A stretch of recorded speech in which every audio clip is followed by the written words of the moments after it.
तो जय हिंद दोस्तों, आज हम लोग देखते हैं कि विद्युत धारा क्या होता है, यानी इलेक्ट्रिक करंट के बारे में आज हम लोग पढ़ते हैं। तो इलेक्ट्रिक करंट होता क्या है? तो इलेक्ट्रॉनों का अचानक बह जाना ही विद्युत धारा के नाम से हम लोग जानते हैं। धारा का मतलब ये होता है कि जैसे भी आप खड़ा खड़ा अंग्रेजी बोलने लगो तो आ गया अंग्रेजी की धारा, दूध लाकर यहाँ पे फेंक दीजिए तो होगी दूध की धारा, पानी का बहाव कर दिए तो हो गया जल की धारा। उसी तरह इलेक्ट्रॉनों का अचानक फ्लो हो जाना यानी इलेक्ट्रॉनों का अचानक बह जाना ही कहलाती है हमारी विद्युत धारा। तो सबसे पहले आती है कि विद्युत धारा को हम लोग मापते हैं किसमें? एम्पियर में।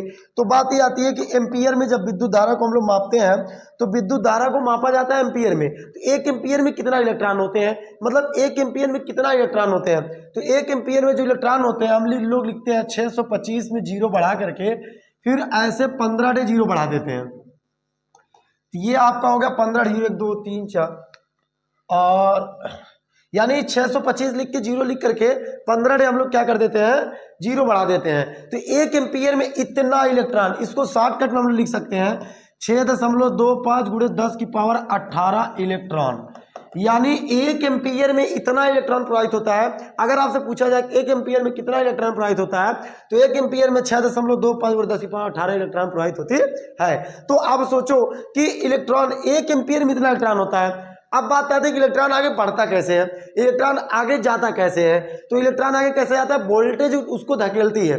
इलेक्ट्रॉन को आगे कौन धकेलता है? वोल्टेज धकेलता है। इलेक्ट्रॉन आगे जाता किसके कारण है? वोल्टेज के कारण। और रोकता कौन है? रेजिस्टेंस। इलेक्ट्रॉन यानी वोल्टेज ऐसे धकेलती है और रेजिस्टेंस ऐसे रोकती है। तो धकेलने का काम यानी इलेक्ट्रॉन को आगे ले जाने का काम कौन करता है?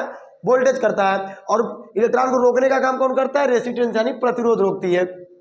बोलते हैं ना कि लगा तेरे छूने से 440 वोल्टेज का झटका, अब किसको छूने से लगा आप समझ सकते हैं। ठीक है, तो यहां पर देखिए एक एम्पियर में 6.25 गुणे 10 की पावर 18 इलेक्ट्रॉन होता है। अब इलेक्ट्रॉन आगे बढ़ता कैसे? हमने बताया कि वोल्टेज धकेलती है और रेजिस्टेंस उसको क्या करती है? रोकती है। तो यानी इलेक्ट्रॉन को धकेलती है वोल्टेज और रेजिस्टेंस रोकती है। तो अब देखिए अब इलेक्ट्रॉन वोल्टेज धकेल रही है और रेजिस्टेंस यानी प्रतिरोध रोक रहा है। तो जब इलेक्ट्रॉन को वोल्टेज धकेल रही है, प्रतिरोध रोक रहा है, तो दोनों के बीच में झगड़ा हो रहा है। जब दोनों के बीच में झगड़ा होता है तो फायदा किसी तीसरे को होता है। अब इसमें क्या होता है?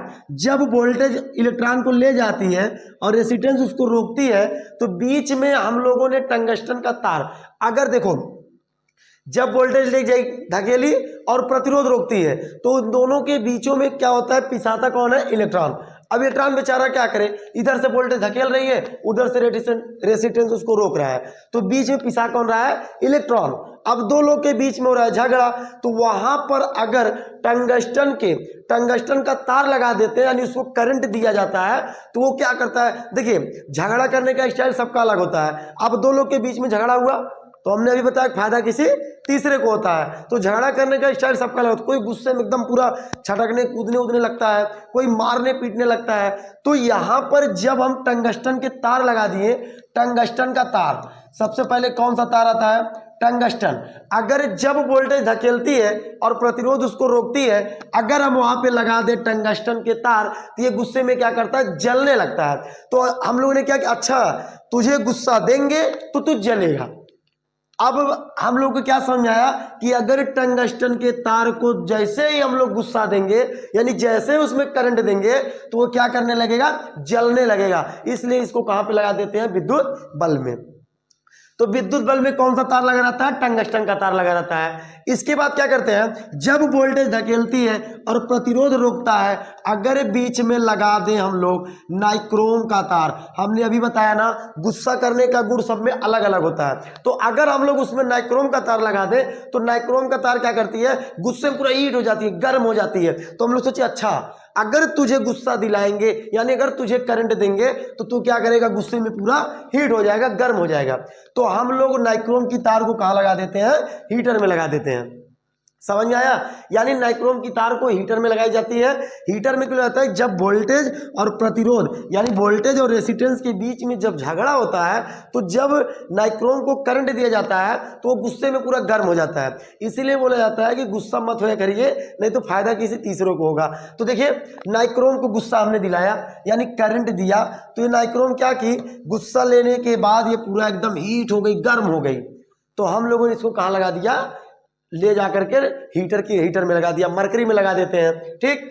तीसरा आपका कापर का तार, जब वोल्टेज प्रतिरोध को ले जाती है और रेजिस्टेंस रोकती है, बीच में पिसाता इलेक्ट्रॉन है, तो अगर उसमें हम लोग कॉपर की तार को लगाते हैं तो ये क्या करती है, ये गुस्सा जब जैसे ही इसको गुस्सा दिलाई गई, यानी जैसे ही करंट दिया जाता है, ये क्या करती है, पूरा नाचने लगती है, गोल गोल घूमने लगता है। तो जब ये घूमने लगा तो हम लोग का अच्छा, अगर तुझे गुस्सा दिलाई जाएगी तो तू गुस्से में घूमने लगेगा।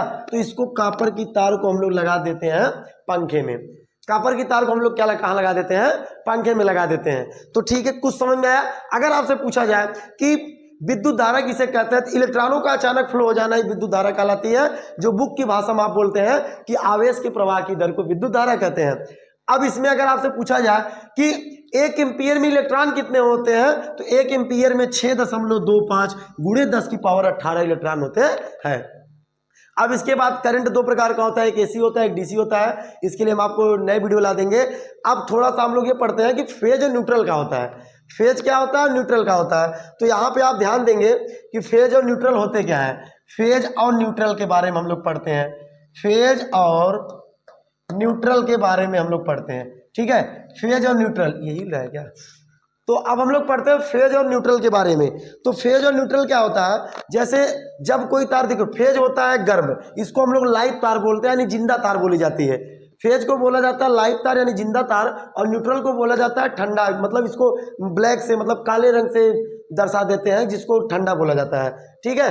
अब जब न्यूट्रल फेज, अगर कहीं पर फेज जा रही है, कहीं पर फेज क्या कर रहा है, जा रहा है, फेज जा रहा है, तो उसको निकलने का भी तो रास्ता होना चाहिए। ये आपका न्यूट्रल होगा। ये आपका फेज है तो ये आपका क्या हो जाएगा, न्यूट्रल हो जाएगा। ये फेज का काम कर रहा है और ये क्या है, न्यूट्रल का तार है। तो जैसे ही अगर कहीं पे भी करंट जा रही है या अगर करंट जा रहा है तो निकासी का भी रास्ता होना चाहिए। जैसे मान लो हमारे पास ये कुछ है, जैसे ले लो फ्रिज है, ये हमारे पास क्या है, फ्रिज है। अब फ्रिज को जब देखोगे मैकेनिक जो आता है उसको बनाता है तो हाथ से ही पकड़ के बना देता है, तो आप लोग क्या बोलते हैं, अरे वो पकड़ लिया, वो कुछ नहीं, वो फेज को पकड़ा है। आपको करंट कब लगेगा, करंट लगने के लिए न्यूट्रल भी होना चाहिए, आपको निकासी धारा भी रहना चाहिए। जैसे अभी आपका फ्रिज है, ये फ्रिज भी, फ्रिज में ये गया है फेज, ठीक, और ये क्या है, न्यूट्रल है। ये आपका फेज है और ये आपका न्यूट्रल है। जब देखते हो ना किसी तार पे जब कोई कौवा हुआ बैठा रहता है, जब कोई कौवा बैठा रहता है, यहाँ पे आप लोग देखते हैं कि जब कोई कौवा यहाँ पर बैठा हुआ है तो इसको क्या करता है, करंट थोड़ा सा भी नहीं मारती।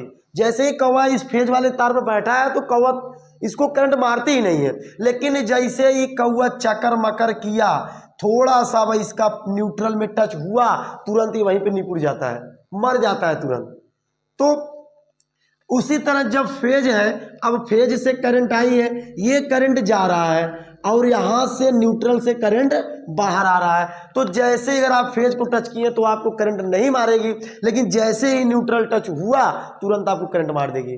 तभी बिजली मैकेनिकल जो आते हैं घर में बनाने के लिए, वो देखिए जब बनाते हैं तो तार को टच करते हैं और बोलते हैं कि हमको आप मत टच करिएगा। अगर आपने इनको टच किया तो ये आपका हो गया फेज, इसको निकासी रास्ता चाहिए, ये बन गया न्यूट्रल, ये हो गया फेज, आपने इनको टच किया तो ये हो गया न्यूट्रल, तुरंत दोनों को मार देगी करंट। और इसलिए देखो चप्पल उप्पल निकाल करके वो फेज वाले तार को पकड़ करके अपने हाथ से सही करते हैं। अगर जैसे चप्पल निकाले तो जमीन से अर्थिंग हुआ तो वो बन गया न्यूट्रल और ये बन गया फेज, तुरंत आपको करंट मार देती है। अब जैसे ही जब फ्रिज व्रिज में देखा करो, ये फेज वाली जो तार होता है, जब कहीं पर थोड़ा सा भी लीक उक रहता है तो जब हम लोग फ्रिज को ऐसे टच करते हैं ना तो हमारे अंदर करंट आ जाती है, हमको करंट मार देता है। करंट क्यों मारता है, ये हो गया फेज और हम जमीन पे खड़े हैं तो हम बन गए न्यूट्रल। ये हो गया न्यूट्रल और ये हो गया फेज, तो दोनों के क्या करती है, हमको क्या करती है, करंट मार देती है। तो हम लोग क्या करते हैं, जो बनाते हैं मैकेनिकल, इसलिए देखो यहाँ पर एक अर्थिंग वायर निकाल देते हैं। अगर ये कहीं पर फेज का तार लीक है तो यहाँ से अर्थिंग निकाल करके ले जाकर जमीन के अंदर कर देते हैं, तो ये हो गया फेज। और ये जो करंट निकाल रहा है, अर्थिंग तार होता है, अर्थिंग, ये चला गया न्यूट्रल जमीन के अंदर। इसलिए हम यहाँ पे कहीं पे भी टच करेंगे तो हमको लाइट नहीं मारती है। अगर यहाँ पर कहीं पर भी लीकेज है तो ये फेज लीकेज है और यहाँ पे हमने लगा दिया वायरिंग, अर्थिंग, अर्थिंग वाली तार को ले जाकर के जमीन के अंदर रख दिया, तो हम इसको टच करेंगे तो हमको करंट नहीं मारती है। जैसे कि एग्जाम्पल में ये हमारे पास एक प्लग है, ठीक है, ये प्लग है। अब यहाँ पर जब चार्जर लगाई जाती है, एक छेद को मान लीजिए आप न्यूट्रल और एक छेद को आप मान लीजिए फेज, ठीक है, एक को मान लो न्यूट्रल, एक को मान लो फेज। अब जैसे ही कहीं पर भी थोड़ा सा भी लीक रहेगा तो जैसे हम इसको टच करेंगे ना तो हमको करंट मार देगी। इसलिए जो चार्जर होता है 3 पिन वाला, उसमें देखो ये अर्थिंग होता है। जब सबसे पहले हम जब इसमें चार्जर को खोजते हैं तो सबसे पहले अर्थिंग वाला ही टच करता है, ताकि कहीं पर अगर फेज वाला तार लीकेज है तो ये अर्थिंग उसको कवर कर ले, ताकि हमको करंट ना मारे। तो अगर हम करंट से बचने के लिए यहाँ पर आपको अर्थिंग लगाना पड़ता है, ताकि अगर फेज है तो न्यूट्रल आपका जो होता है, मतलब एक फेज जो है अंदर की ओर धारा ले जाती है और न्यूट्रल बाहर लाती है। हमने बताया कि फेज जो है गर्म होता है, जिसको लाइव तार बोलते हैं, जिंदा तार बोलते हैं, और जो न्यूट्रल होता है इसको ठंडा तार बोला जाता है। अब आई होप आपको वीडियो पसंद आया होगा, कैसा लगा कमेंट करके जरूर बताइएगा। ये हमारा डेमो का क्लास था फिजिक्स का, फिर कल से आपको सिलेबस वाइज एकदम बेसिक से आपको वीडियो मिलती रहेंगी। तो वीडियो कैसा लगा लाइक सब्सक्राइब शेयर जरूर कीजिएगा। आगे हम लोग पढ़ेंगे कि ट्रांसफार्मर क्या होता है, बिजली बनती कैसे है, कैसे क्या होता है, लाइट के बारे में, करंट के बारे में। तो मिलते हैं आपसे नेक्स्ट वीडियो में। जय हिंद, जय भारत।